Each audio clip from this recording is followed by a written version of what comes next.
નમસ્કાર મિત્રો, સ્વાગત છે તમારું અમારી YouTube ચેનલમાં। તો મિત્રો, આજના વિડીયોમાં ખેડૂતો માટે એવી ખેતીવાડી વિભાગની અગત્યની યોજના વિશે વાત કરીશું કે જે યોજનાનું નામ છે તાડપત્રી સહાય યોજના। આ યોજના અંતર્ગત ખેડૂતોએ તાડપત્રીની ખરીદી કરવી હોય તો સહાય આપવામાં આવે છે। યોજના વિશે તમામ માહિતી એક જ વિડીયોમાં મેળવી લઈએ તે પહેલા વિડીયો ગમે તો લાઈક અને શેર કરી દેજો, ચેનલમાં નવા હોય તો ચેનલને સબસ્ક્રાઇબ કરી દેજો। તો ચાલો મિત્રો, વિડીયોની શરૂઆત કરીએ।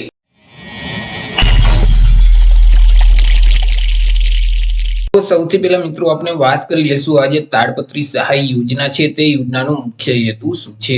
તો કે મિત્રો, ખેડૂતોના ખેતરમાં જે તૈયાર થયેલ પાક છે તો તે પાકને કમોસમી વરસાદ જેવી જે કુદરતી આફતો છે તેનાથી બચાવવા માટે ખેડૂતોને તાડપત્રીની જરૂરિયાત પડતી હોય છે।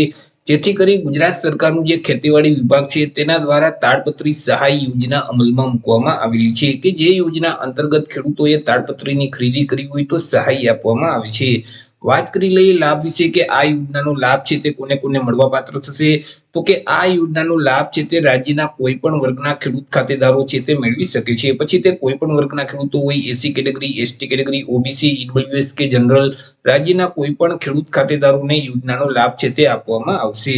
સહાય વિશે વાત કરીએ કે સહાય કેટલી અને કેવી રીતે આપવામાં આવશે। તો કે આ યોજના અંતર્ગત જે અનુસૂચિત જાતિ અને અનુસૂચિત જનજાતિના જે ખેડૂતો છે એટલે કે એસી અને એસટી કેટેગરીના જે ખેડૂતો છે તે ખેડૂતોએ તાડપત્રીની જે ખરીદી કરેલ છે અને તેમની પાછળ જે કુલ ખર્ચ થયેલ છે તે કુલ ખર્ચના 75% લેખે સહાય આપવામાં આવશે અથવા તો વધુમાં વધુ નંગ દીઠ ₹1,875 ની મર્યાદામાં સહાય મળવા પાત્ર થશે। અહીં બે રકમમાંથી જે રકમ ઓછી હશે એટલી ખેડૂતોને સહાય આપવામાં આવશે। અહીં મિત્રો, એસી અને એસટી કેટેગરી સિવાય બાકી જે સામાન્ય ખેડૂતો છે તો તે ખેડૂતોએ આ યોજના અંતર્ગત તાડપત્રીની જે ખરીદી કરેલ છે અને તાડપત્રીની ખરીદી પાછળ જે કુલ ખર્ચ થયેલ છે તે કુલ ખર્ચના 50% લેખે સહાય આપવામાં આવે છે અથવા તો નંગ દીઠ વધુમાં વધુ ₹1,250 ની સહાય છે તે મળવા પાત્ર થશે। અહીં પણ ખેડૂતોને બે રકમમાંથી જે રકમ ઓછી હશે એટલી જ સહાય છે તે મળવા પાત્ર થશે। અને મિત્રો, અહીં ખાતા દીઠ એટલે કે એક ખેડૂત ખાતેદાર દીઠ વધુમાં વધુ 2 નંગ માટે સહાય છે તે આપવામાં આવશે। તમે મિત્રો તાડપત્રીની ખરીદી ગમે એટલા નંગ સુધી કરી શકશો, પરંતુ તમે જે સહાય છે તે 2 નંગ માટે જ મેળવી શકશો। તે સિવાય તાડપત્રીની ખરીદી ક્યાંથી કરવાની રહેશે? તો કે ખેડૂતોએ જે તાડપત્રીની ખરીદી છે તે પ્રાઇસ ડિસ્કવરીના હેતુ માટે તૈયાર કરેલ પેનલ છે અને તે પેનલમાં જે સમાવિષ્ટ ઉત્પાદકના અધિકૃત વિક્રેતાઓ છે તેમની પાસેથી જ ખેડૂતોએ તાડપત્રીની ખરીદી કરવાની રહેશે। મિત્રો, આ જે યોજના છે તેનો લાભ દર 3 વર્ષમાં એક વખત મેળવી શકાય છે એટલે કે એક વખત યોજનાનો લાભ મેળવી લીધા પછી 3 વર્ષ પછી ફરીથી તમે આ યોજનાનો લાભ છે તે મેળવી શકો છો। યોજનાનો લાભ મેળવવા માટે અરજી કઈ જગ્યાએ કરવાની રહેશે તેના વિશે વાત કરીએ તો કે આ યોજનાનો લાભ મેળવવા માટે ખેડૂતોએ ઓનલાઈન અરજી ફોર્મ ભરવાનું હોય છે। ઓનલાઈન અરજી ફોર્મ જે આઈ ખેડૂતનું પોર્ટલ છે એટલે કે iKhedoot.gujarat.gov.in નામની જે વેબસાઇટ છે તે વેબસાઇટ ઉપર જઈ ખેડૂતોએ ઓનલાઈન અરજી ફોર્મ ભરવાનું રહેશે। વર્ષ 2025-26 માટે અરજી ફોર્મ શરૂ કરી દેવામાં આવેલા છે। 24/4/2025 થી અરજી ફોર્મ શરૂ કરવામાં આવેલા છે। 24/4/2025 થી લઈ અને 15/5/2025 સુધીમાં ખેડૂતોએ ઓનલાઈન અરજી ફોર્મ ભરી દેવાનું રહેશે।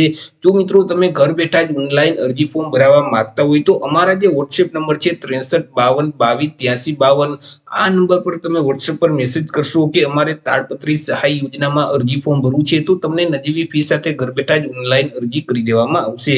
મિત્રો, અહીં ખેડૂતોએ ઓનલાઈન અરજી ફોર્મ ભર્યા પછી તેની પ્રિન્ટ કાઢી અને પોતાની પાસે જ રાખવાની રહેશે। કોઈ પણ કચેરીમાં અરજી ફોર્મની પ્રિન્ટ જમા કરાવવાની રહેતી નથી જ્યાં સુધી તમારા તાલુકામાં આવેલ જે ખેતીવાડી વિભાગની કચેરી છે ત્યાંના જે કર્મચારી અથવા તો અધિકારીઓ તમારી પાસે અરજી ફોર્મની પ્રિન્ટ ન માંગે ત્યાં સુધી તમારે કોઈ પણ જગ્યાએ અરજી ફોર્મની પ્રિન્ટ જમા કરાવવાની રહેતી નથી। જ્યારે અરજી ફોર્મની પ્રિન્ટ માંગે ત્યારે મિત્રો તેની સાથે કયા કયા ડોક્યુમેન્ટ જોડવાના રહેશે તેના વિશે વાત કરી લઈએ। તો કે ખેડૂતો એસી અથવા તો એસટી કેટેગરીમાં આવતા હોય તો ત્યારે જાતિના દાખલાની નકલ સાથે જોડવાની રહેશે। દિવ્યાંગ ખેડૂતો હોય તો દિવ્યાંગતાનું જે પ્રમાણપત્ર છે તેની કોપી પણ સાથે જોડવાની રહેશે। રેશન કાર્ડની નકલ છે, આધાર કાર્ડની નકલ છે તે પણ સાથે જોડવાની રહેશે। ગામ નંબરના નંબર 7, 12, 8 ના ઉતારાની નકલ છે તે પણ સાથે જોડવાની રહેશે। બેંક પાસબુકના પ્રથમ પાનાની નકલ અથવા તો રદ કરેલ ચેક સાથે જોડવાનું રહેશે। જો સંયુક્ત ખાતેદાર હોય તો તેવા કિસ્સામાં અન્ય ખેડૂતનું જે સંમતિ પત્રક છે તેની કોપી પણ સાથે જોડવાની રહેશે। તે સિવાય તમે જે તાડપત્રીની ખરીદી કરેલ છે તેમના જે ઓરિજિનલ જીએસટી નંબરવાળા બિલ છે તેની કોપી પણ સાથે જોડવાની રહેશે। તો જ્યારે મિત્રો તમારી પાસે અરજી ફોર્મની કોપી માંગે ત્યારે આટલા ડોક્યુમેન્ટ જોડી અને મિત્રો તમારે ખેતીવાડી વિભાગની કચેરી છે ત્યાં ફોર્મ જમા કરાવવાનું રહેશે। પરંતુ જ્યાં સુધી તમારી પાસે અરજી ફોર્મની પ્રિન્ટ ન માંગે ત્યાં સુધી કોઈ પણ જગ્યાએ જગ્યાએ ફોર્મની પ્રિન્ટ તમારે જમા કરાવવાની રહેતી નથી। તો આવી રીતે મિત્રો ખેતીવાડી વિભાગની ખેડૂતો માટે અગત્યની યોજના કહી શકાય તાડપત્રી સહાય યોજના, કે જે યોજના અંતર્ગત ખેડૂતોને 2 નંગ તાડપત્રીની ખરીદી માટે સહાય આપવામાં આવે છે।